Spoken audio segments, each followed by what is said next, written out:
economy here is crazy. Up to almost 18 trillion.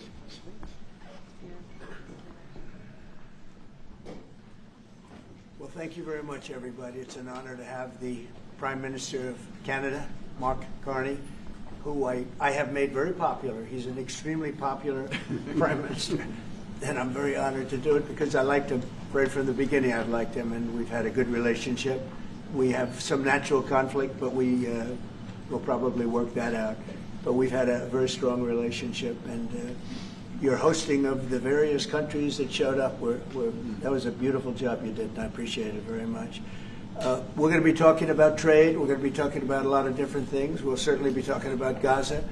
We're in very serious negotiations to, I guess you could say, depending on the way you count, 3,000 years. You could say 500 years. You could say, but that it's been raging for a long time. And I think there's a possibility that we could have peace in the Middle East. It's something even beyond the Gaza situation. We want a release of the hostages immediately, etc. And so our team is over there now. Another team just left, and other countries, literally every country in the world has supported the plan. Yep. I don't think there's anybody that hasn't, actually, not that I've seen. But there's a real chance that we could do something, so you may have some questions on that later. But in the meantime, we'll spend some time and we'll make some deals and we'll do some things that are good for both of our countries. And Mark, it's an honor to have you. Thank you very much. Thank you very much, Mr. President. If I may, you kindly hosted me and some of my colleagues a few months ago, and I said at the time, you are a transformative president. And since then, the transformation in the economy, unprecedented commitments of NATO partners to defense spending, peace from India, Pakistan through to Azerbaijan, Armenia, disabling Iran as a force of terror, and now, and I'm running out of time, but this is in many respects the most important. The merger of Canada and the United States. That wasn't where I was going. On this solemn day of commemoration of the horrific attacks of October 7th, for the first time in decades, hundreds of years, thousands of years, this prospect of peace that you've made possible. Canada stands foursquare behind those efforts, and we'll do whatever we can to support them. Very nice. Yeah. Thank you very much. Any questions? Is there any, what would it take for you to drop or lower your tariffs on Canadian sectors, including aluminum and steel? Well, we're going to be talking about that with the Prime Minister. We'll be talking about tariffs. We'll be talking about a lot of that, but that's for a little bit later on. As the Prime Minister I want to just acknowledge our great ambassador. Is he doing a good job? He's doing a good job. Otherwise, I'll get him out of there so fast.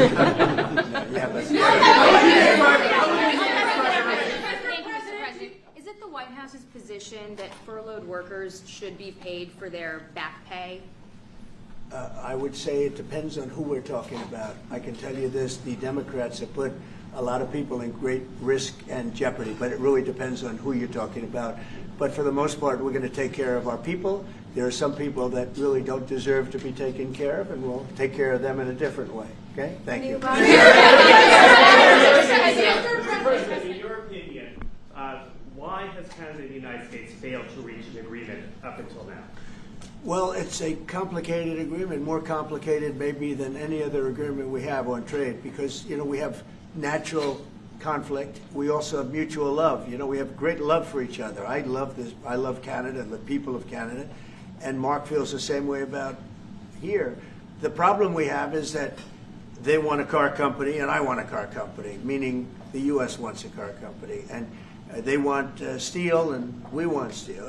So in other countries, they're very far away, and there's no problem. You can compete and you can do. We don't like to compete because we sort of hurt each other when we compete. And so we have a natural conflict. It's a natural business conflict. Nothing wrong with it. And I think we've come a long way over the last few months, actually, in terms of that relationship. So when it comes to trade, the United States was always giving everything. They gave everything to Canada. They would let car companies leave here and go to Canada. But that hurts the United States. And, other presidents didn't see that. They weren't business-oriented. They might have been good politicians in some cases, not in all cases. They were bad at both. but it's a very natural conflict, and it's something that we're working out. Canada has offered a lot of compromise this summer. Are you willing today to offer some compromise to Canada, maybe on steel and aluminum? Well, we've made compromise, and we've made some compromise even on steel. But, you know, we have the same basic authority and the same basic, this could be also a little bit of a conflict with other countries all over the world on steel, because we want to make our own steel. We don't want to bring steel in for the most part, but we will bring it in, and we do bring it in. We continue to bring it in from Canada, but there is a tariff to pay. And I think that would be a normal thing to say, but we've come a long way. I think, Howard, we can truly say, do you want to make a comment on that? Well, I think the opportunity to work together, but as you've said, there's conflict. You know, why do we make cars in Canada? You've called that out, and you've addressed that. So there are places we should work together, and there are places that we have natural conflict. It's a tough situation because we want to make our cars here. At the same time, we want Canada to do well making cars. So we're working on formulas, and I think we'll get there. Canadians are refusing to go to the U.S. The numbers are down like 23% in the first 7 months of the year. What do you say to Canadians that don't want to go to the U.S. now because of your 51st state talk, because of the trade war, the tariffs, and the fear of also Look, I understand that, and Americans don't want to buy cars that are made in Canada. You know, I mean, we have the same conflict. So there is it's something that will get worked out. There's still great love between the two countries, but you know, American people want product here. They want to make it here. Detroit was emptied out and moved to Canada, moved to Mexico, moved to other places, not just Canada. And now they're all moving back, you know, they're moving back. We have, right now, I was just telling Mark, we have 17 trillion, but it's really much higher. That was as of a couple of months ago. We have over $17 trillion being invested now in the United States. As an example, Biden, he was the worst president we've ever had, but they had less than $1 trillion in 4 years. We have more than 17 trillion in 8 months. 8 months. And I think that number is going to be $21, $22 trillion. There's never been anything like that in the history of the world for any country, not even close. You know, if you did 1 trillion in a year, that's pretty good. We're going to do over 20. And it's coming in with AI, it's coming in with auto plants. You know, we're building auto plants, a lot of auto plants in the U.S. It's coming in for a lot of reasons. It's coming in because of the fact, I think the November 5th election was a big factor, and I think the tariffs are a big factor. And again, we want Canada to do great, but you know, there's a point at which we also want the same business. We're competing for the same business. That's the problem. That's why I keep mentioning one way to solve that problem is a very easy way, but we're competing for the same business. He wants to make cars, we want to make cars, and we're in competition. And the advantage we have is we have this massive market. So it's it's quite an advantage. Mr.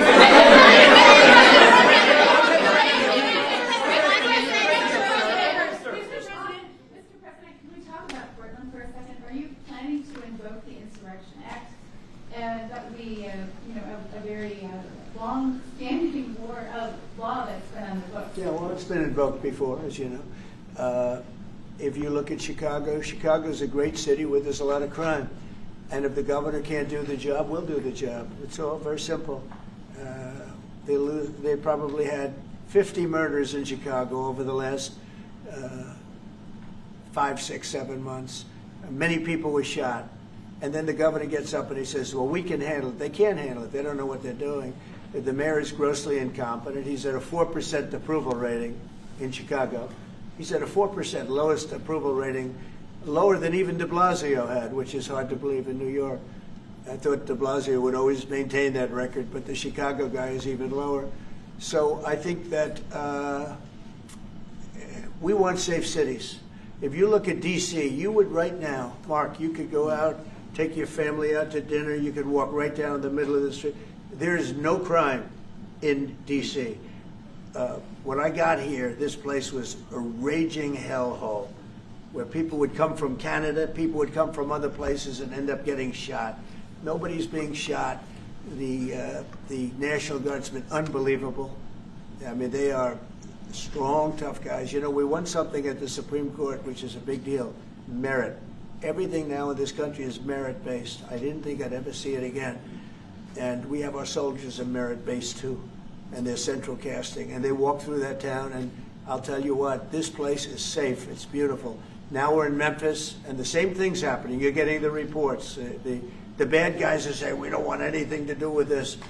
And we're removing many people. In D.C., we took out 1,700 career criminals and sent them back to the countries from which they came, mostly led out by Biden and his people that had an open border policy. And you know, Canada, you suffered because of that too, because they'd come here and they'd go into Canada also. So we're like a buffer for that in terms of, Canada suffered greatly by Biden and the open border, the policy of open border, totally unchecked, totally unvetted. And these people were, you know, if you got 5%, 2%, now you were getting a lot of bad people. And we now have a closed border. Yep. You've done well. Yep. We have a closed border, and it's a really closed border. In fact, for 4 months, I don't even know if this is possible, but the figures were released.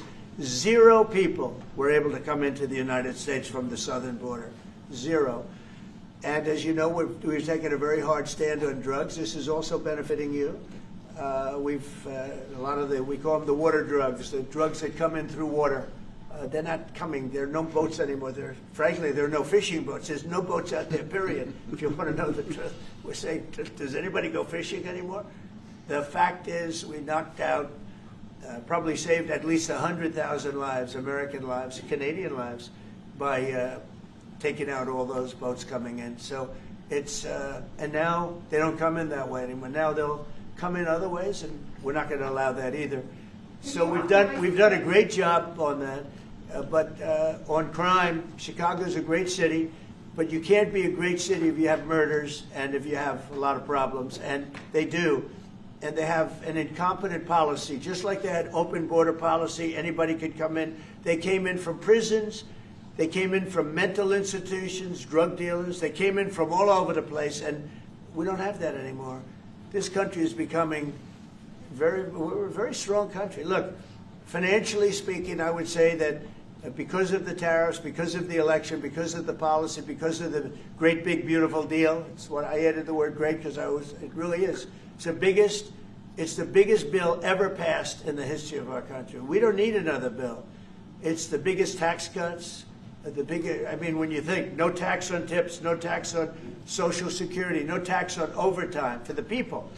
But far beyond that, what it does is incentivizes auto plans and AI and all of the things that nobody's ever passed a bill like it. We don't need another bill. We don't need any more bills. I said, let's get it all at once. I was greatly helped by our Speaker, Mike Johnson, and by the Senate. I'll tell you what, John Thune's both of those guys have been incredible. And we got a bill passed that I said, let's see if we can get it all done. Because these Democrats are like insurrectionists, okay? They're so bad for our country. Their policy is so bad for our country. I said, let's see if we can get it all done and everybody said it's not doable. Because it's the biggest bill ever passed in the history of our country. And we got it all done. We don't need anything else. We got everything we want. And now, because of that, that's a big reason why the companies are coming in. You know, 1 year depreciation, 1 year write-off, 1 year expensing. Nobody's ever seen anything like it. So they're coming in from all over the world. But to have a great country, you can't have crime. And we don't have crime, but we have cities where there's tremendous crime. And Chicago's one of them. And if the governor can't straighten it out, we'll straighten it out. Thank you. A question for the president. Mr. Carney, Mr. Prime Minister, I'd like to know how come the UK and the European Union have succeeded to sign deals and bring the tariffs down, and Canada still hasn't been able to do the same? Yeah, because they're not located right next to each other. It makes it, in many cases, it's much better and easier. But yeah, and if I may, let's be clear about the relationship as it stands right now. We are the second largest trading partner of the United States. We do a lot of trade going across the border where we're cooperating, first thing. Secondly, we are the largest foreign investor in the United States. $500 billion in the last 5 years alone, probably $8 trillion in the next 5 years if we get the agreement that we expect to get. Thirdly, there are areas, as the President just said, where conflict, maybe not so much conflict, we compete. There are areas where we compete, and it's in those areas where we have to come to an agreement that works. But there are more areas where we are stronger together, and that's what we're focused on. And we're going to get the right deal. Right deal for America, right deal, obviously, from my perspective, for Canada.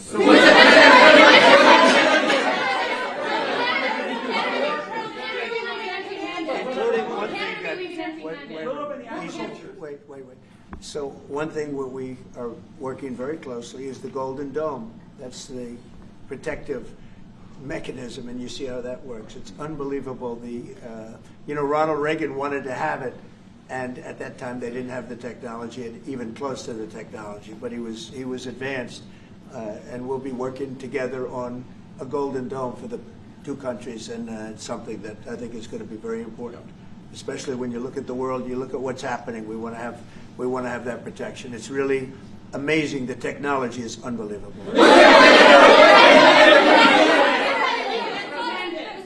Why do you say some federal workers should not get their back pay? Why do you say some? Well, you're going to have to figure that out, okay? Ask the Democrats that question. Mr. President, just to follow up there, I mean, the law says that when the government is reopened, that workers will receive their back pay. So are you going to defy the law there, or what are you hoping? I follow the law, and what the law says is correct, and I follow the law. Mr. President, will Canada be leaving empty-handed, or will will Mr. Carney be leaving Washington with a deal on tariffs? I think they're going to be very happy. We have a lot of things that we're working on that people don't talk about. They talk about, competitiveness. She's a very competitive person. And they talk about things that we don't necessarily agree on. But I think they're going to walk away very happy. I think so. Mr.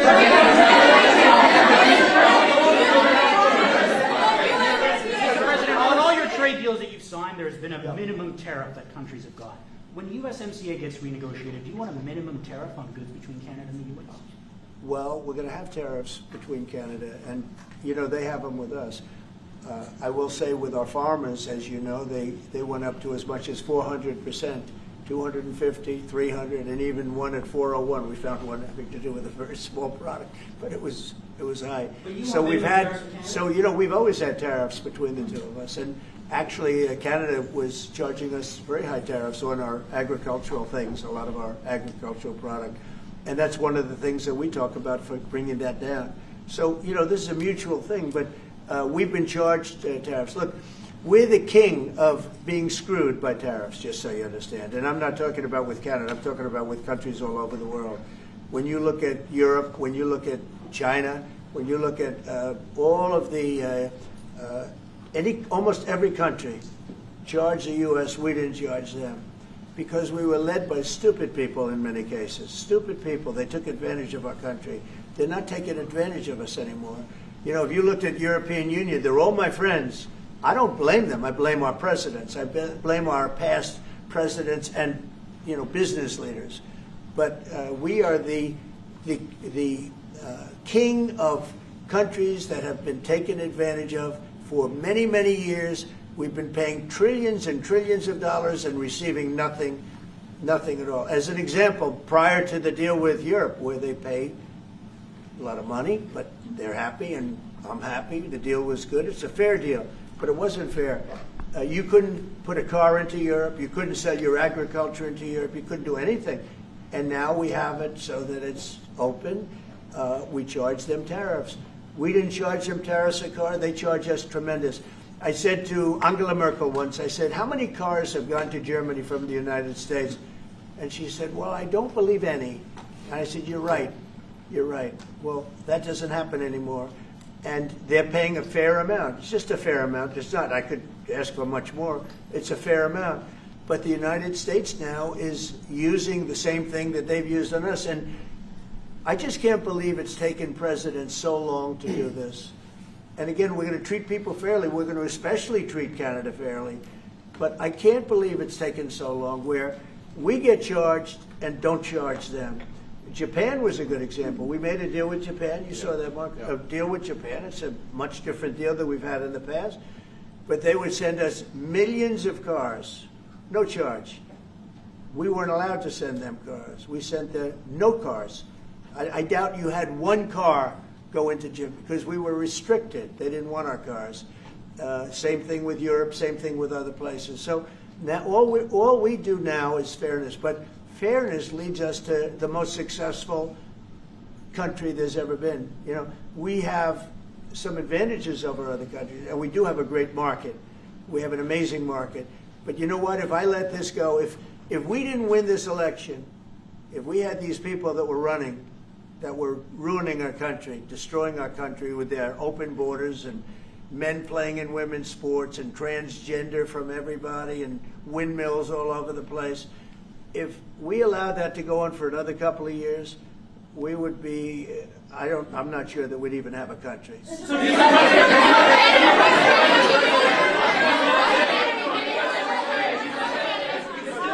Trade going forward with Canada. Mr. President, how do you see this? By the way, I'm not sure we would have even had a country. And now we have the most successful country in the world. Brian? Yes, sir. What is your message to Democrats ahead of a next vote to open up the government? The American people are saying, open the damn government. What's your message to them right now? Well, they're the ones that started it. They're the ones that have it. And it's almost like a kamikaze attack by them. You want to know the truth? This is like a kamikaze attack.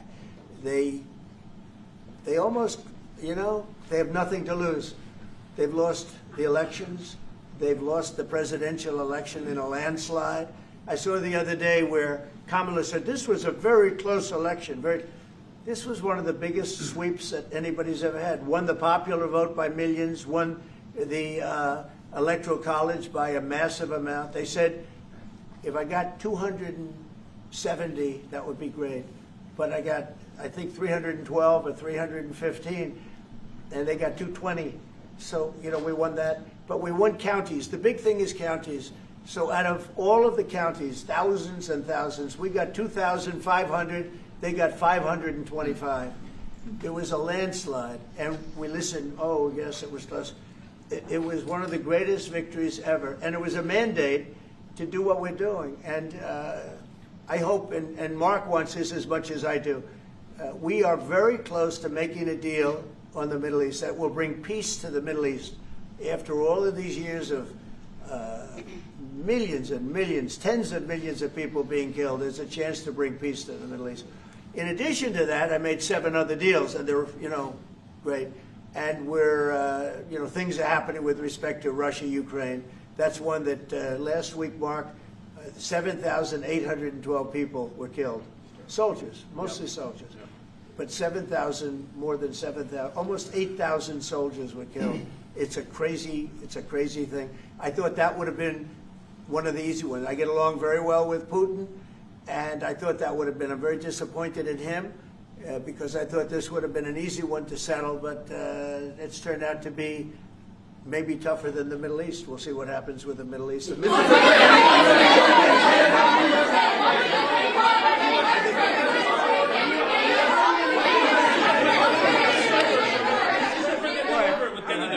Is the fentanyl crisis over with Canada, with the Canadian border? Is what? The fentanyl crisis. Fentanyl. No, it's not over. It's never. I think it's never going to be over, frankly. But they've done. Canada's worked hard, and they've done a much better job than in the past.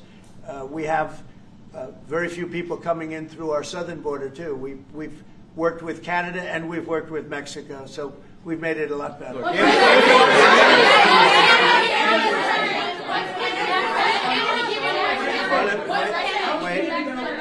On fentanyl, any amount is too much. So we've gotten it down. It's down substantially. It's less than 1%, but it's still too much. It's too much at home in Canada. A lot of people. Yeah, we got to On snap Russia, it Mr. up.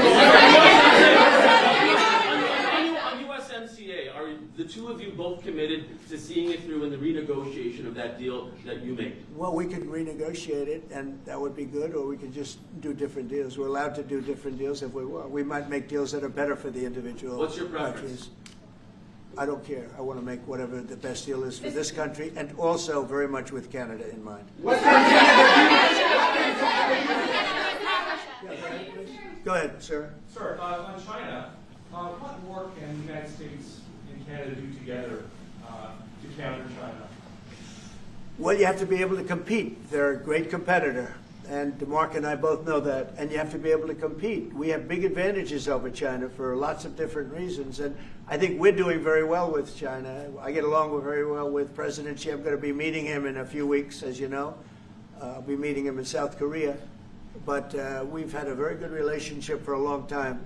But you have to be able to compete. To do well with China, if you can't compete, you're not going to do well with China. And Canada is very competitive. I can tell you that. Canada is a very competitive country. And I think Canada's done very well over the years with China. Yeah, we have. But we'll do better together on that. Mr. President, on the Middle East, what guarantees are you giving your Arab partners that Israel will not resume its offensive after the hostages are released? Well, the primary guarantee is once this deal happens, if it does happen, look, they're in negotiations right now, we are going to do everything possible. We have a lot of power, and we're going to do everything possible to make sure everybody adheres to the deal. Okay? Are you concerned about the delays at airports, and how do you see this shutdown ending? Oh, sure. I mean, it's they're all Democrat delays. There are delays at the airport. That's standard. And again, this is something that every day we put forth a bill. It's just a continuation. It's a very simple thing to sign and very simple to do. And I really think that these are people that I think they have nothing to lose. They have a party that's out of control. They have no leader. Nobody knows who the leader is. I look at people with very low IQs like Crockett, this woman Crockett. I never met her, but she's a low IQ individual. I look at AOC talking about how if they want to negotiate, they can come to my office. She's not in that position to do that. And who the hell is she to say that? And then I watch Nancy Pelosi not knowing what to do. I watch their leadership. Look, Schumer is petrified of primary because he's not going to win probably against anybody in a primary. You know, Schumer did the right thing, but he handled it badly originally a year ago. He did probably the right thing, but he handled it badly. I think Schumer's incapable of making a deal. They are a mess. They're a party that has no leadership. They have, and they have no policy. You know, we have great. I think we have great leadership, but we also have great policy. We have strong borders. We have no men and women's sports. I mean, basic things. We're not going to take your child away and change the sex of your child. We're not going to do things like that. What they're doing to the country is so incredible. And they got away with it with all their woke crap, and now it's stopped. And we have a country that's based on common sense and strength and intelligence. I mean, we have the United States of America, and I say it all the time. Other leaders have told me this. Mark hasn't yet, but I think he would. A year ago, we were a dead country, and now we are the hottest country anywhere in the world. Maybe Canada. I'll give Canada, but because I do like Canada. But you know, we're the hottest country in the world right now. There's never been a country that has the kind of money coming into it. There's never been anything like this. There has never been a country that if you take $1 trillion, that would be unbelievable. We're going to have over $20 trillion invested in this country. There's never been anything like what you're seeing, and it's based on good policy and common sense and leadership. Yeah. Mr.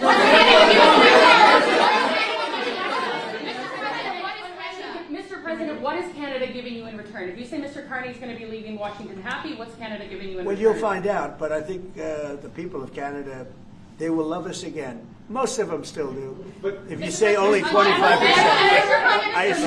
I assume a lot of them, I think they love us.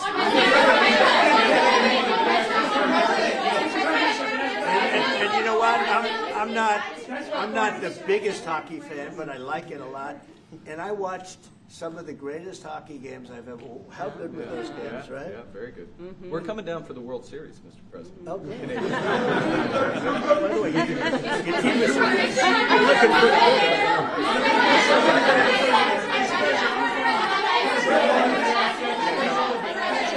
President, will you sign a trade deal with Canada that doesn't include supply high-managed goods like dairy, for example, if the federal government said Well, that's off if the you table? would include dairy, I mean, it's going to include everything. We'll do a Russia comprehensive. is-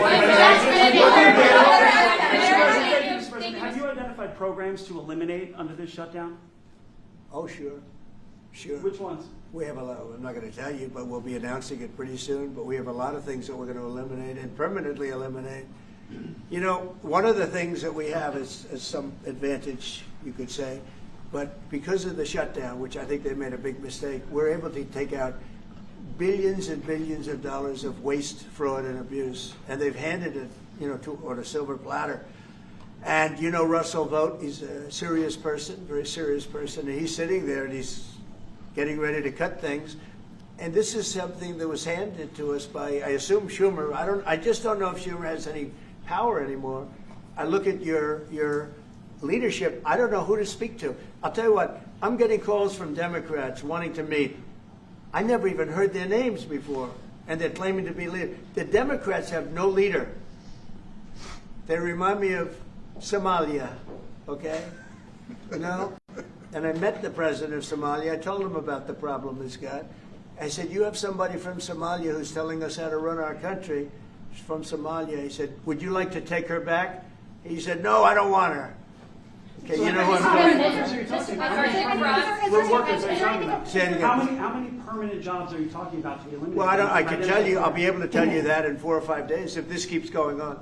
If this keeps going on, it'll be substantial. And a lot of those jobs will never come back. But you're going to have a lot closer to a balanced budget, actually. Is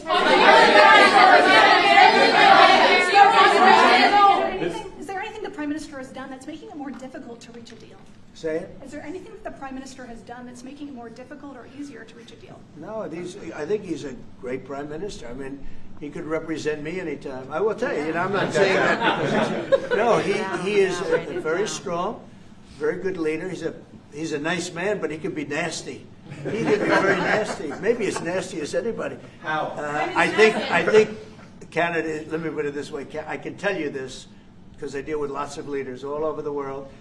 He is a world-class leader. He's a man that knows what he wants. And I'm not surprised to see that he won the election and won it substantially. And I would think he's more popular now. He's a good man. He does a great job, and he's a tough negotiator. So then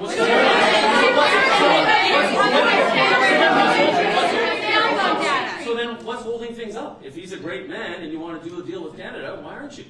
Because I want to be a great man too. Thank you very much. Thank you. That could have been Thank you very much.